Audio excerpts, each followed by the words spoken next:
The serious new questions: where were the warnings, the sirens? Why wasn't the power turned off amid those winds? And why did firefighters report fire hydrants with no water? ABC's Whit Johnson in Maui again tonight for us. Tonight, terrifying new video from what is now the deadliest wildfire in modern U.S. history. People seen clinging to the Maui shoreline. You can hear the firestorm as it rips through historic Lahaina town.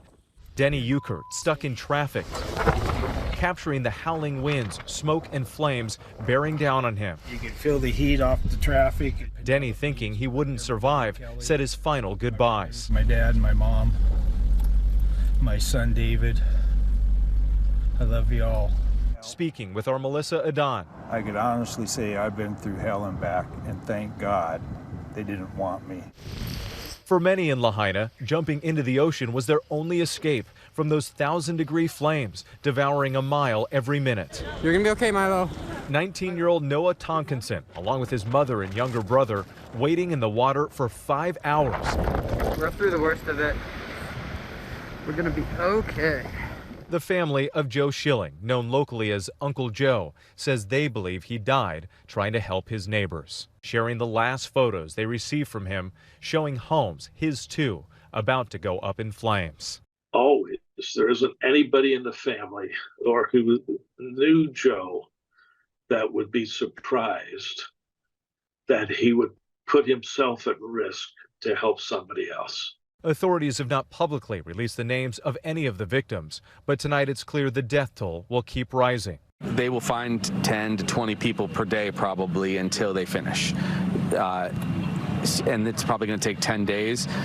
It's impossible to guess, really. With hundreds still unaccounted for, officials urging survivors to provide DNA samples to help identify the dead. The wind is making it worse. And questions tonight about why the utility company, despite warnings, failed to cut the power, raising the risk that down electric lines could spark more fires. Power lines toppling like matchsticks. Were there moments when you feared for your life? Yeah, a few. Firefighter Ina Kohler worked desperately with her colleagues to protect homes, even as they watched their own homes burn to the ground. What are you going to do? We got to keep going. It's our duty. Her husband, Johnny Verona, also a firefighter, had to evacuate with their 2 kids that day, but was able to listen to his wife's voice on his radio. It was actually incredibly relieving to hear her voice.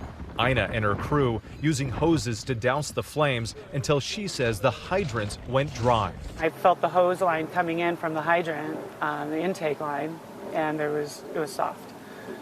And I was like, there's no pressure. There's no water. So the hydrant ran out of water? Dry. Yeah. We reached out to the water company. No response so far. Ina says they're among the 17 of 18 firefighters who lived in Lahaina and lost their homes, but still reporting to work, answering the call. They've been at work every single day. They're going in for overtime because what else are you going to do? I can't just sit at home and cry.